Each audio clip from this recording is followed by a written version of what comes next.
Olá a todos, olá a todas. Aqui estamos nós de novo para mais um vídeo sobre direito constitucional. Vocês devem se lembrar de mim, de um outro vídeo tratando sobre direitos fundamentais, mas para aqueles que não se lembram, eu sou o Jackson, aluno do quinto período de Direito da PUC, e para começar eu queria dizer que é um prazer estar aqui com vocês.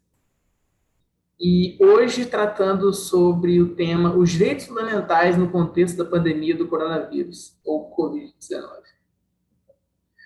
Para começar o nosso assunto, eu vou falar da lei número 13.797 de 2020, que dispõe sobre as medidas para enfrentamento da emergência de saúde pública de importância internacional decorrente do coronavírus responsável pelo surto de 2019. Nos termos do artigo 3º da referida lei, para enfrentamento da emergência de saúde pública de importância internacional, as autoridades poderão adotar, no âmbito de suas competências, entre outras, as seguintes medidas: isolamento, quarentena, determinação de realização compulsória de exames médicos, testes laboratoriais, coleta de amostras clínicas, vacinação e outras medidas profiláticas ou tratamentos médicos específicos. Bom, e nesse sentido, surgem conflitos. O primeiro que eu vou tratar é quanto ao direito à privacidade.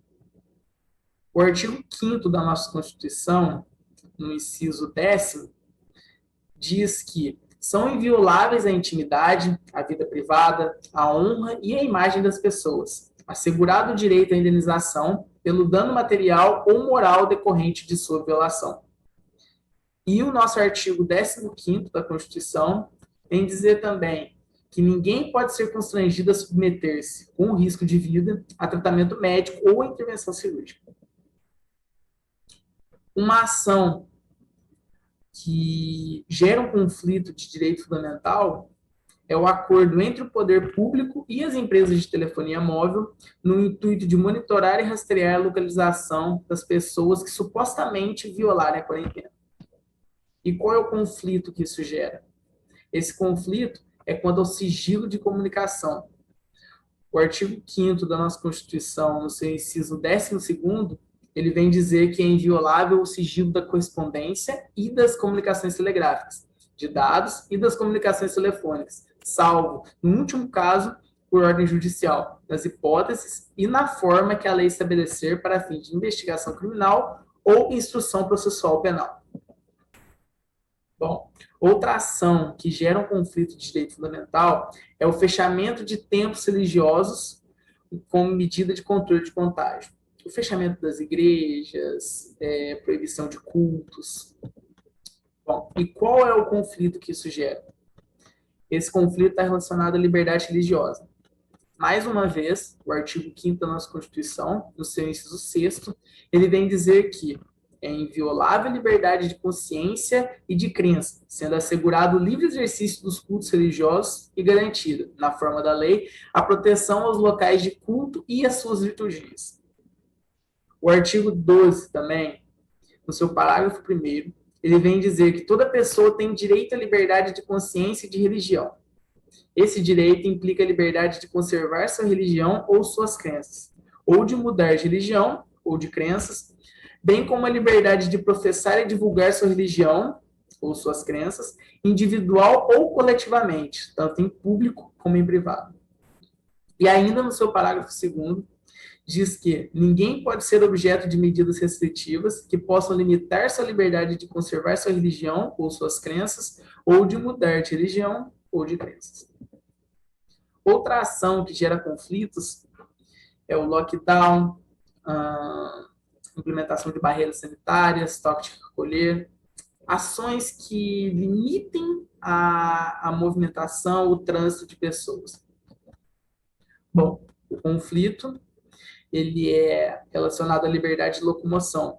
E, mais uma vez, o artigo 5º da nossa Constituição vem trazer no seu inciso 15º que é livre a locomoção no território nacional em tempo de paz, podendo qualquer pessoa, nos termos da lei, dele entrar, permanecer ou dele sair com seus bens.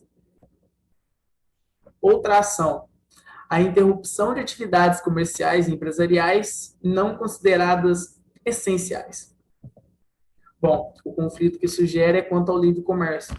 O artigo 6º, ele vem dizer que são direitos sociais a educação, a saúde, a alimentação, o trabalho, a moradia, o transporte, o lazer, a segurança, previdência social, a proteção à maternidade e à infância, a assistência aos desamparados, na forma dessa Constituição.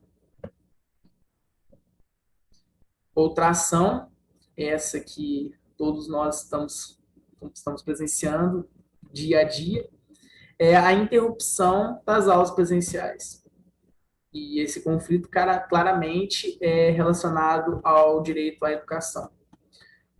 Bom, o artigo 208 da nossa Constituição, ele diz que o dever do Estado com a educação será efetivado mediante a garantia de educação básica obrigatória e gratuita dos 4 aos 17 anos de idade, assegurada inclusive sua oferta gratuita para todos os que a ela não tiverem acesso na idade própria.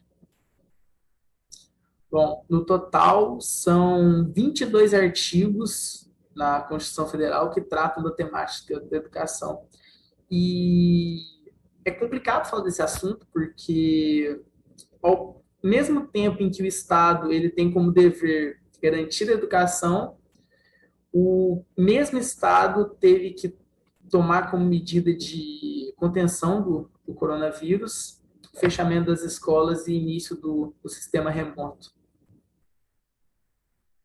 Bom, os direitos fundamentais são absolutos? Nesse sentido, temos que falar do princípio da proporcionalidade. Um princípio deve ceder diante de outro, desde que atenda aos seguintes requisitos: adequação, necessidade, proporcionalidade em sentido estrito. Ele pode ser falado quando fazendo a seguinte pergunta: como resolver tais questões? Sendo assim, temos que refletir sobre soluções alternativas, quais medidas trarão menor impacto para a sociedade, qual o bem maior que se deseja proteger, o que deve ser feito em casos conflitantes.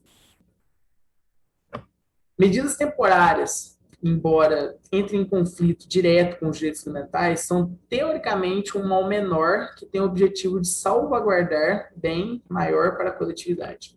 É nesse sentido o princípio da proporcionalidade. Você analisa qual é o bem jurídico que deve ser tutelado, qual o bem jurídico que vai ter maior importância. Coloca na balança isso. Medidas de exceção temporárias previstas na própria Constituição. Essas visam restabelecer ou garantir a continuidade da normalidade constitucional ameaçada e podem se dar através do estado de defesa, estado de sítio ou intervenção federal. O estado de defesa versus estado de sítio e intervenção federal. Qual é a diferença entre cada um? Para começar, o estado de defesa, previsto no artigo 136 da nossa Constituição da República Federal do Brasil, 88. Bom, busca preservar ou prontamente restabelecer a ordem pública ou a paz social, em casos de grave e iminente instabilidade institucional ou calamidade de grandes proporções na natureza. Durante sua vigência, há a flexibilização dos direitos fundamentais com as restrições aos direitos de reunião, mesmo que ocorridas no seio de associações legítimas, restrições ao sigilo de correspondência, restrições ao sigilo de comunicação telegráfica e telefônica, ocupação e uso temporário de bens e serviços públicos, na hipótese de calamidade pública. Nesse caso, a União deverá responder pelos danos e custos decorrentes.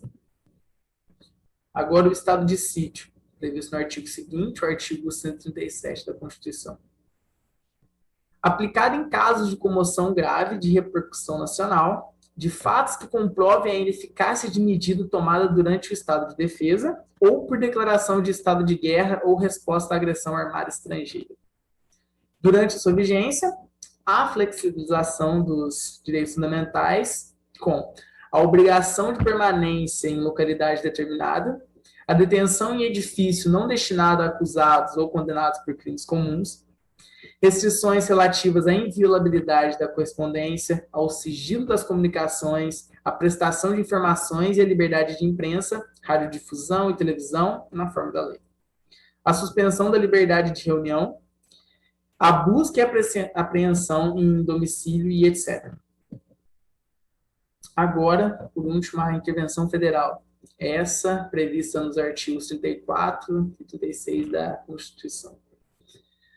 Suspensão da autonomia conferida aos municípios, estados, Distrito Federal, pela União, para manter a integridade nacional, repelir invasão estrangeira, repelir invasão de uma unidade da federação em outra, por termo, agravo e comprometimento da ordem pública, reorganizar as finanças da unidade da federação. Não se confunde com a intervenção militar, que não é uma modalidade prevista constitucionalmente como estado de exceção.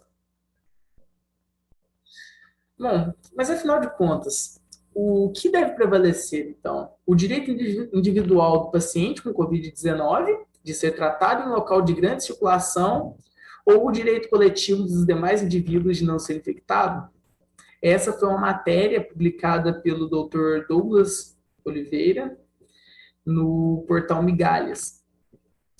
Nessa matéria, ele trata do direito de um paciente que é tratado em um local de grande circulação de pessoas, o direito desse paciente receber o tratamento, versus o direito de várias pessoas que circulam ali de não serem contaminadas ocasionalmente.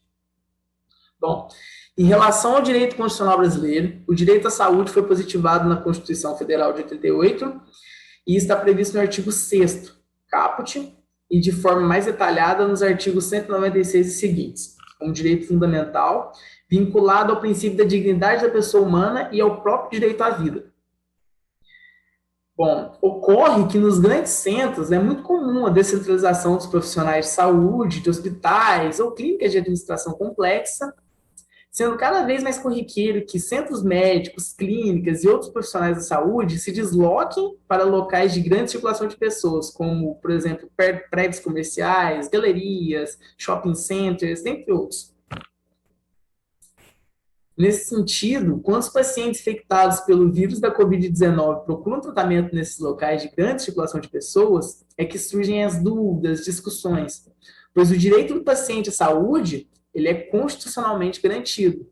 Entretanto, como ele está infectado e ele pode transmitir isso para as pessoas que transitam pelos locais, funcionários, entre outros, é preciso reconhecer que essa coletividade de pessoas também possui o direito de não serem infectadas. Com efeito, parece que melhor atende o princípio da razoabilidade e da proporcionalidade, como foi falado anteriormente, a defesa do direito da coletividade de não ser contaminada, até mesmo porque o paciente que foi infectado e que está em busca de tratamento, ele pode obter esse tratamento em um local especializado, em um ou outro determinado lugar. Daí porque esse direito à saúde deve ser o que merece tutela. Bom, desse modo, eu encerro aqui o nosso vídeo. Eu espero que eu tenha sido claro. E, mais uma vez, eu quero dizer aqui que é um prazer sempre gravar aqui para vocês. E eu espero que tenhamos outras oportunidades. Até uma próxima. Até mais.